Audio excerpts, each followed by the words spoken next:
عزیز طلباء و طالبات، السلام علیکم ورحمۃ اللہ وبرکاتہ۔ الہدیٰ اکیڈمی میں آپ تمام کا استقبال ہے۔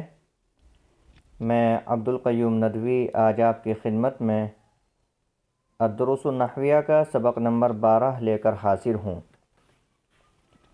کچھ مخصوص وجوہات کی بنیاد پر دروس کا یہ سلسلہ روک دیا گیا تھا۔ اب اللہ کے فضل سے ایک بار پھر یہ سلسلہ شروع کیا جا رہا ہے۔ دعا کیجیے کہ اللہ رب العزت تسلسل کے ساتھ ہمیں ویڈیوز اپلوڈ کرنے کی توفیق عطا فرمائے۔ تو آئیے درس کا آغاز کرتے ہیں۔ بسم اللہ الرحمن الرحیم۔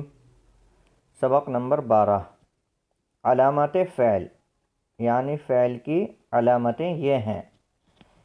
جس طرح سے گزشتہ سبق میں آپ نے پڑھا کہ اسم کو پہچاننے کی کچھ مخصوص نشانیاں اور علامتیں ہوتی ہیں، اسی طرح سے فعل کو پہچاننے کی بھی کچھ مخصوص علامات اور نشانیاں ہیں، جو کچھ اس طرح ہیں۔ نمبر 1، قد کا شروع میں ہونا، جیسے قد ضربا، اس نے مارا ہے۔ جس کلمے کے شروع میں قد ہوگا وہ فعل ہوتا ہے، جیسے ضربا فعل ہے، کیوں؟ اس لیے کہ اس سے پہلے قد آیا ہوا ہے۔ نمبر 2، سین کا شروع میں ہونا، جیسے سیضرب، عن قریب مارے گا وہ ایک مرد۔ یضرب فعل ہے، اس لیے کہ اس سے پہلے سین آیا ہوا ہے۔ تیسری علامت فعل کو پہچاننے کی یہ ہے کہ اس سے سوف کا شروع میں ہونا، یعنی کسی کلمے کے شروع میں اگر سوف آیا ہو تو وہ بھی فعل ہوگا، جیسے سوف یضرب، ایک مدت کے بعد مارے گا وہ ایک مرد۔ نمبر 4، جازم کا شروع میں ہونا، جیسے لم یضرب، اس ایک مرد نے نہیں مارا۔ لیضرب، چاہیے کہ وہ ایک مرد مارے۔ کچھ حروف جو ہیں حروف جازم کہلاتے ہیں، اور جازم اس لیے کہلاتے ہیں کیونکہ وہ جس کلمے پر داخل ہوتے ہیں اپنے بعد والے کلمے کو ساکن یعنی مجزوم کر دیتے ہیں۔ جیسے لم یضرب میں لم ہے، یہ لم حروف جازمہ میں سے ہے، اور یضرب فعل ہے۔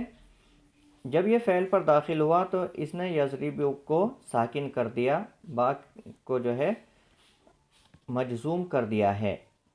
اسی طرح سے لیضرب میں با یہاں پر مجزوم ہے، ساکن ہے، اس لیے کہ اس سے پہلے حرف جازم آیا ہوا ہے۔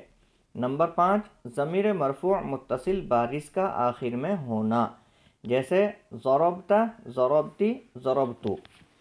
ضمائر کا جب بیان آئے گا تو انشاءاللہ آپ پڑھیں گے کہ ضمیر مرفوع متصل بارز کسے کہا جاتا ہے۔ فی الحال آپ یہ سمجھیے کہ جہاں پر تا، تی، تو یہ کلمے آئیں کسی فعل کے آخر میں تو وہ فعل ہی ہوتا ہے۔ جس کلمے کے آخر میں یہ آئیں گی ضمیریں وہ فعل ہوگا۔ نمبر 6، تائے تانیث ساکنہ کا آخر میں ہونا، جیسے ضربت، اس ایک عورت نے مارا۔ یہ لمبی والی جو تا ہوتی ہے اسے تائے تانیث ساکنہ کہا جاتا ہے۔ یہ جہاں پر کسی کلمے کے آخر میں اگر یہ والی تا آئے گی اور وہ ساکن ہو تو مانا جائے گا کہ یہ فعل ہے۔ نمبر 7، امر ہونا، جیسے اضرب، مار تو ایک مرد۔ امر آپ جانتے ہیں کہ ایسے کلمے کو کہا جاتا ہے جس کے ذریعے سے کسی کام کرنے کا حکم دیا جاتا ہے، تو جس کلمے کے ذریعے سے حکم دیا جائے گا وہ امر کہلائے گا اور فعل ہوگا۔ نمبر 8، نہیں ہونا، جیسے لا تضرب، مت مار تو ایک مرد۔ آپ جانتے ہی ہیں کہ فعل امر کے ذریعے سے کسی کام کے کرنے کا حکم دیا جاتا ہے، اور اسی طرح سے فعل نہیں کے ذریعے کسی کام کے نہ کرنے کا حکم دیا جاتا ہے۔ تو کوئی بھی ایسا کلمہ جس کے ذریعے سے کسی کام کے نہ کرنے کا حکم دیا جا رہا ہو، یعنی کسی کام سے روکا جا رہا ہو، تو وہ فعل ہوگا، جیسے لا تضرب، لا تنصر۔ نمبر 9، ایسا مسند جو ہونا جو مسند الیہ نہ بن سکے، ایسا مسند ہونا جو مسند الیہ نہ بن سکے، جیسے ضرب زیدن، زید نے مارا، اس میں ضربہ۔ فعل جو ہے آپ پڑھ چکے کہ فعل مسند ہوتا ہے اور وہ صرف مسند ہو سکتا ہے، مسند الیہ نہیں ہو سکتا۔ تو جہاں پر بھی اس طرح کی ترکیب ہوگی کہ فعل ہے شروع میں، تو وہ ظاہر سی بات ہے کہ وہ فعل ہی ہوگا، اسے اسم نہیں کہیں گے۔ تو ایسا مسند جس میں مسند الیہ نہ بننے کی صلاحیت ہو وہ فعل ہوتا ہے۔ علامت حرف، حرف کی علامت اسم اور فعل کی علامتوں سے خالی ہونا ہے، جیسے من، سے۔ اب جس طرح سے اسم اور فعل کو پہچاننے کی کچھ مخصوص علامتیں ہیں، اس طرح سے حرف کو پہچاننے کا صرف ایک طریقہ ہے، وہ یہ کہ جس کلمے میں اسم اور فعل کی کوئی علامت نہیں پائی جا رہی ہو تو سمجھیں گے کہ وہ حرف ہے۔ اب ذرا آئیے تمرین حل کر لیتے ہیں۔ مندرجہ ذیل جملوں میں خط کشیدہ الفاظ کے متعلق طلبہ سے سوال کریں کہ اسم، فعل اور حرف میں سے کیا ہے اور کون سی علامت اس میں پائی جا رہی ہے۔ مثلا قد ضرب زید میں ضرب اسم، فعل اور حرف میں سے فعل ہے، اس لیے کہ علامت فعل میں سے اس کے شروع میں لفظ قد ہے، اور زید اسم، فعل اور حرف میں سے اسم ہے، اس لیے کہ علامت اسم میں سے مسند الیہ ہے اور آخر میں تنوین ہے۔ تو آئیے اگلے جملوں کو دیکھتے ہیں۔